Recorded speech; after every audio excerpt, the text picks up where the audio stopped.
दोस्तों हमारे YouTube channel Om Prakash बिंद एजी पर आपका स्वागत है। दोस्तों यह वीडियो टेलीग्राम पर उपस्थित एग्रीकल्चर क्विज पोल का तीसरा भाग है। दोस्तों अगर आप लोग टेलीग्राम को नहीं ज्वाइन किए हैं या टेलीग्राम से नहीं जुड़े हैं तो उससे जुड़ जाएं, जिस पर लगभग 200 के आसपास क्विज हैं एग्रीकल्चर के, और हमारे चैनल को सब्सक्राइब करें। चलते हैं, इसमें देख लेंगे कि जो सही का ट्रिक लगा है वही ऑप्शन इसका सही है। चलते हैं पहले प्रश्न पर। भारत में मक्का की प्रथम संकर किस्म कौन सी है? तो इसका पहला ऑप्शन सही है, गंगा 1। जो मक्का का हाइब्रिड वैरायटी है यही पहला है, गंगा 1। अगला प्रश्न है, मक्का कैसा पौधा है? तो मक्का कैसा पौधा है? तो इसका सही ऑप्शन दूसरा है, प्रोटोएंड्री है। दोस्तों प्रोटोएंड्री ऐसा होता है जिसमें नर भाग या नर पार्ट या जो मेल पार्ट है फीमेल से पहले मैच्योर हो जाता है। प्रोटोगाइनी में क्या होता है कि मेल से पहले फीमेल भाग या फीमेल जो पार्ट है वह मैच्योर हो जाता है। इसका सही ऑप्शन बी है, प्रोटोएंड्री। अगला प्रश्न है, मक्का के नर पुष्प को क्या कहते हैं? तो इसका सही ऑप्शन दूसरा है, टेसल कहते हैं। अगला प्रश्न है, अनाजों की रानी क्वीन ऑफ सीरियल्स किसे कहते हैं? तो इसका सही ऑप्शन है तीसरा, मक्का को कहते हैं। अगला प्रश्न है, मक्का में प्रोटीन किस रूप में पाई जाती है? तो इसका सही ऑप्शन पहला है, जीन के रूप में प्रोटीन उपस्थित होता है मक्के में। अगला प्रश्न है, किस फसल को गरीब का भोजन के नाम से जाना जाता है? तो इसका सही ऑप्शन है तीसरा, बाजरा। अगला प्रश्न है, किस फसल को कैमल क्रॉप कहते हैं? तो इसका सही ऑप्शन पहला है, ज्वार को कैमल क्रॉप कहते हैं। अगला प्रश्न है, ज्वार स्वर्गम का गुणसूत्र है, तो इसका सही ऑप्शन चौथा है, 2n=20, अर्थात 2n बराबर 20 है। अगला प्रश्न है,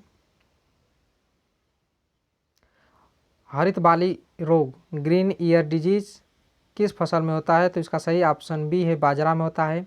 यह स्क्लेरोस्पोरा ग्रेमिनिकोला के कारण होता है, जो एक प्रकार का फंगस है। अगला प्रश्न है, ऊषण मृदा सुधारक के रूप में किसका प्रयोग किया जाता है? तो जिप्सम का प्रयोग किया जाता है। अगला प्रश्न है, और अम्लीय मृदा को सुधारने के लिए चूना का प्रयोग किया जाता है, बुझा चूना का। अगला प्रश्न है, भारत में कृषि को समझा जाता है, इसका पहला ऑप्शन सही है, जीविकोपार्जन का साधन। अगला प्रश्न है, भारतीय कृषि में निम्न उत्पादकता का कारण है? तो इसका सही ऑप्शन चौथा है, उपरोक्त सभी, अर्थात आवश्यकता से अधिक लोगों का कृषि कार्यों में लगा रहना, जोत का आकार छोटा होना या जोत का छोटा आकार, उत्पादन की पिछड़ी तकनीक, ये सब उत्पादकता के निम्न उत्पादकता के कारण है।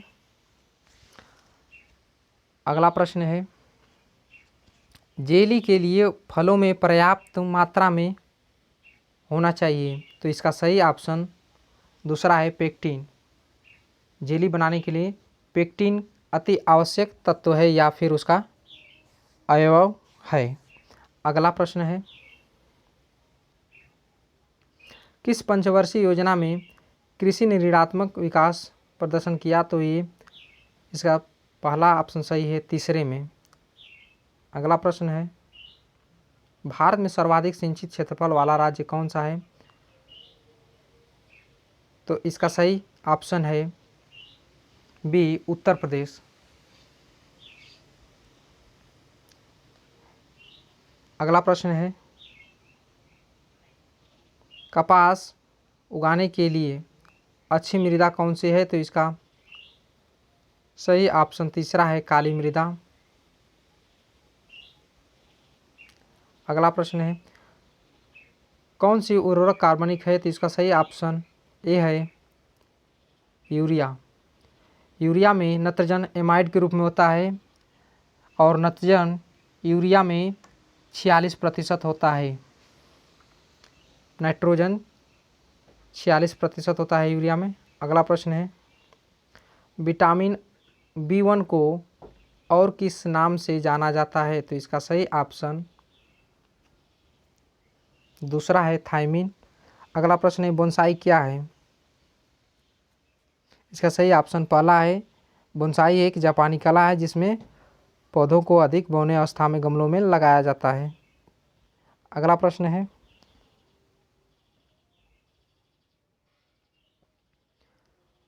बारादरी किस गार्डन का मुख्य भाग है? तो ये मुगल गार्डन का मुख्य भाग है या मुगल शैली गार्डन का मुख्य भाग है। इसका सही ऑप्शन तीसरा है, मुगल गार्डन। अगला प्रश्न है, सेब और नाशपाती के फल का प्रकार है, तो किस प्रकार के फल हैं? तो ये पोम फल के प्रकार हैं। ठीक है दोस्तों। अगला प्रश्न है, पेपेन किस फल से प्राप्त होता है? तो पेपेन, इसका सही ऑप्शन तीसरा है, पेपेन कच्चे पपीते से प्राप्त होता है। पेपेन एक प्रकार का एंजाइम होता है। अगला प्रश्न है, मर्मलेट किससे बनता है? तो इसका सही ऑप्शन पहला है, नींबू वर्गीय फलों से, अर्थात सिट्रस जो होते हैं, सिट्रस या नींबू वर्गीय फल होते हैं, उनसे बनता है। अगला प्रश्न है, साइडर क्या है? साइडर, इसका सही ऑप्शन बी है, सेब से बना वाइन है। अगला प्रश्न है,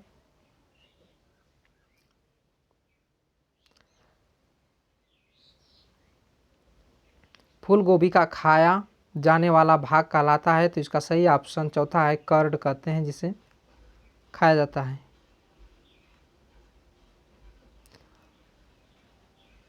अगला प्रश्न है, कुष्मांडकुल कुकुरबिट्स फैमिली अर्थात लता वाली जो फैमिली है उसमें मादा फूल अधिक लाने के लिए किस हार्मोन का छिड़काव करना चाहिए? तो जिबरेलिन का छिड़काव 10 ppm करना चाहिए, 10 ppm। इसका सही ऑप्शन पहला है। अगला प्रश्न है, पत्ता गोभी का खाया जाने वाला भाग क्या कहलाता है? तो इसका सही ऑप्शन पहला है, हेड कहलाता है। अगला प्रश्न है, आंवला, बेर, बेल, नींबू, जामुन, करौंदा, आम एवं फालसा का उत्पत्ति स्थल है या ओरिजिन प्लेस है? तो इसका सही ऑप्शन तीसरा है, इसका भारत है, इंडिया है ओरिजिन प्लेस। ठीक है दोस्तों। अगला प्रश्न है, काशी लालमा किस फसल की प्रमुख किस्म है? तो इसका सही ऑप्शन तीसरा है, भिंडी की है। ठीक है दोस्तों, ये भिंडी की है, ओकरा की। अगला प्रश्न है, काशी लालिमा कहाँ से विकसित की गई है? तो इसका सही ऑप्शन पहला है, IIVR वाराणसी।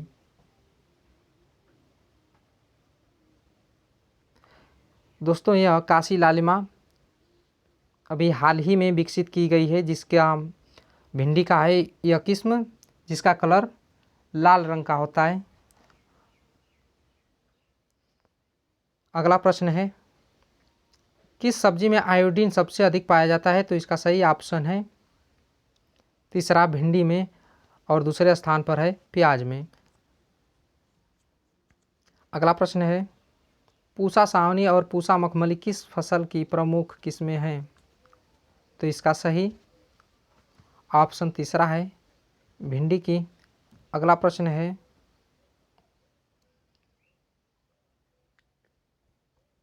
भिंडी का खरीफ सीजन अर्थात बरसात के सीजन में या वर्षा ऋतु में बीज दर कितना होना चाहिए? तो इसका सही ऑप्शन पहला है, 10 से 12 kg, कभी कभी आपको देखने को मिल जाएगा 8 से 10 kg प्रति हेक्टेयर।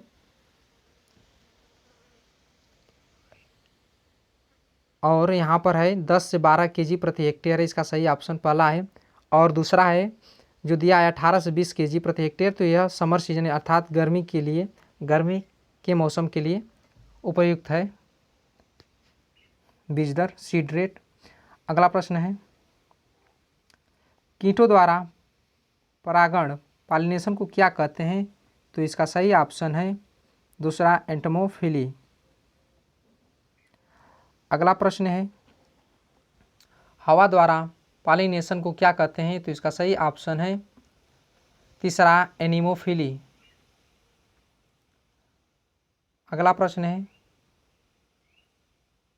दोस्तों आपको यहाँ बता दें कि जो आर्थेनोफिली होता है, जो पक्षियों द्वारा अगर पॉलिनेशन होता है किसी पौधों में, तो उस प्रकार के जो पॉलिनेशन या परागकण होता है तो उसे क्या कहेंगे, आरेंथोफिली कहेंगे। या फिर किसी जीव जंतु द्वारा होता है तो जूफिली कहते हैं। या जल द्वारा होता है पॉलिनेशन, जल द्वारा होता है तो हाइड्रोफिली कहते हैं। ठीक है दोस्तों, और कीटों द्वारा होता है तो एंटोमोफिली कहते हैं। अगला प्रश्न है जब नर तथा मादा फीमेल, मेल तथा फीमेल फ्लावर एक ही पौधे पर अलग अलग भाग पर पाए जाते हैं तो उसे क्या कहते हैं, तो मोनोसियस कहते हैं। अगला प्रश्न है जब किसी पौधे में पहले नर भाग परिपक्व, मेल पार्ट मैच्योर हो जाता है तो उसे क्या कहते हैं, तो इससे प्रोटेंडरी कहते हैं। अगला प्रश्न है ऐसे फूल जिनमें परागण होने के बाद भी कभी नहीं खुलते हैं, अर्थात पॉलिनेशन होने के बाद भी वो फ्लावर नहीं ओपन होते, खुलते नहीं हैं, तो इस प्रकार को क्या कहते हैं, तो इसे क्लिस्टोगेमी कहते हैं, क्लिस्टोगेमी कहते हैं।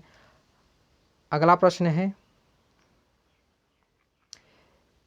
ऐसे फूल जो परागण पॉलिनेशन के बाद खुल जाते हैं, ओपन हो जाते हैं, उसे क्या कहते हैं, तो इस प्रकार के फ्लावर को चेस्मोगेमी कहते हैं, कैस्मोगेमी या चेस्मोगेमी। ठीक है दोस्तों।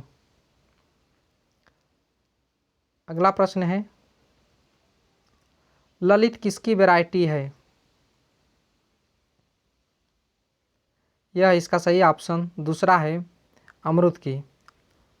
अगला प्रश्न है पूसा बेदाना किसकी किस्म है, तो इसका सही ऑप्शन पहला है तरबूज की, वाटरमेलन की। अगला प्रश्न है पंजाब कोमल किसकी वैरायटी है, तो इसका सही ऑप्शन पहला है लौकी की, बॉटलगार्ड की। अगला प्रश्न है मूल केंद्रक नाभिकी बीज, मूल केंद्रक भी पूछ सकता है या फिर नाभिकी बीज न्यूक्लियस सीड पर किस रंग का टैग लगता है, तो दोस्तों आपको बता दें कि इस पर किसी भी रंग का टैग नहीं लगता है, तो इसका सही ऑप्शन चौथा है किसी भी रंग का नहीं लगता है इस पर टैग। ठीक है दोस्तों। अगला प्रश्न है आधार बीज फाउंडेशन सीड पर किस प्रकार का या किस रंग का टैग लगता है, तो इस पर लगता है, इसका सही ऑप्शन है चौथा सफ़ेद रंग का, वाइट कलर का टैग लगता है। अगला प्रश्न है प्रमाणित बीज पर किस रंग का टैग लगता है, तो इसका सही ऑप्शन है दूसरा नीले रंग का, ब्लू कलर का इस पर टैग लगता है, जो यही किसानों को बोने के लिए उपलब्ध कराया जाता है। अगला प्रश्न है प्रजनक ब्रीडर सीड पर किस रंग का टैग लगता है, तो इसका सही ऑप्शन है तीसरा सुनहरे पीले रंग का, गोल्डन येलो कलर का लगता है। ठीक है दोस्तों। अगला प्रश्न है फाउंडेशन सीड आधार बीज को किससे बनाया जाता है, तो इसका सही ऑप्शन है दूसरा ब्रीडर सीड से फाउंडेशन सीड को बनाया जाता है, तथा आधार सीड से ही सर्टिफाइड सीड को बनाया जाता है या फिर रजिस्टर्ड सीड को। रजिस्टर्ड सीड हमारे यहाँ उत्पादन नहीं किया जाता है। अगला प्रश्न है किस प्रकार के बीज को भारत में नहीं बनाया जाता या विकसित नहीं किया जाता या उत्पादित नहीं किया जाता है, तो इसका सही ऑप्शन है रजिस्टर्ड सीड, अर्थात पंजीकृत बीज को हमारे यहाँ उत्पादित नहीं किया जाता है, विकसित नहीं किया जाता है। बोने के लिए किसानों को कौन सा बीज उपलब्ध कराया जाता है? तो इसका सही ऑप्शन है सर्टिफाइड सीड, प्रमाणित बीज दिया जाता है जिसका टैग ब्लू कलर का होता है, नीले कलर का होता है। ठीक है दोस्तों, अगला प्रश्न है प्रमाणित बीज सीड सर्टिफाइड सीड के आनुवंशिक शुद्धता तथा भौतिक शुद्धता जेनेटिक एंड फिजिकल प्योरिटी कितनी प्रतिशत होती है? तो इसका होता है 98 इसका सही ऑप्शन बी है, 98% से अधिक होता है दोस्तों। ठीक है, अगला प्रश्न है 98% से अधिक होता है लेकिन 99 से नीचे होता है।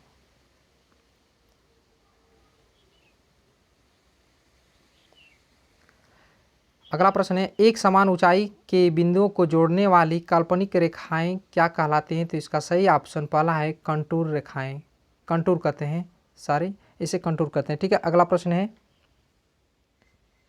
समान वातावरणीय दाब के बिंदुओं को मिलाने वाली काल्पनिक रेखाएं क्या कहलाती हैं?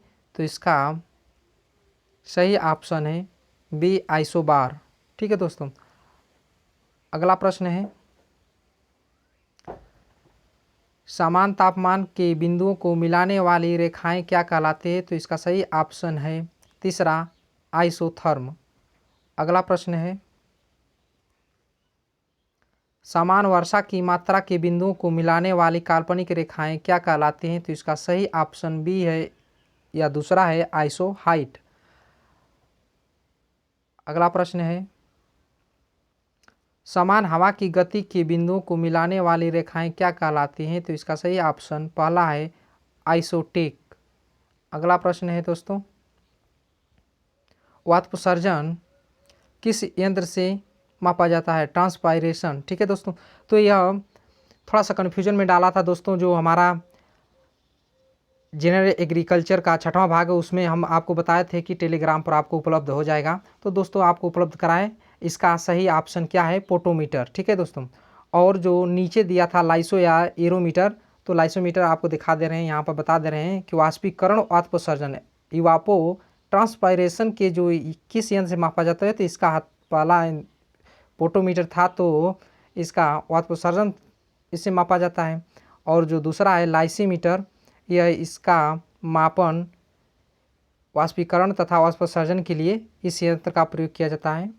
ठीक है दोस्तों, तो इसका सही ऑप्शन बी है या दूसरा है लाइसीमीटर या इरोमीटर। ठीक है दोस्तों, यहाँ पर थोड़ा सा ख्याल रखेंगे, वाष्पीकरण वाष्पोत्सर्जन के लिए लाइसीमीटर या फिर इरोमीटर दे देगा, और केवल वाष्पोत्सर्जन पूछेगा तो उसके लिए फोटोमीटर यंत्र का प्रयोग किया जाता है। अगला प्रश्न है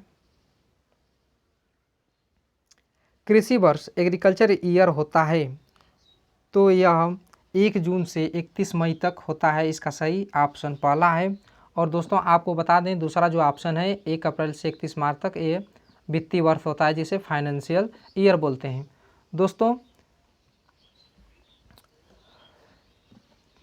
इंट्रेंस एग्ज़ाम की जो परीक्षा के डेट हैं बढ़ते जा रहे हैं, हो सकते हैं कि अब न बढ़ें, आप लोग अच्छे से तैयारी करते रहें। ठीक है दोस्तों, और हमारे टेलीग्राम चैनल को ज्वाइन कर लें जिस पर लगभग 200 क्वेश्चन या प्रश्न हैं क्विज के। ठीक है, उसको भी अटेंड करते रहें और हमारे चैनल को सब्सक्राइब कर लें। जल्द ही मिलते हैं अगले वीडियो में।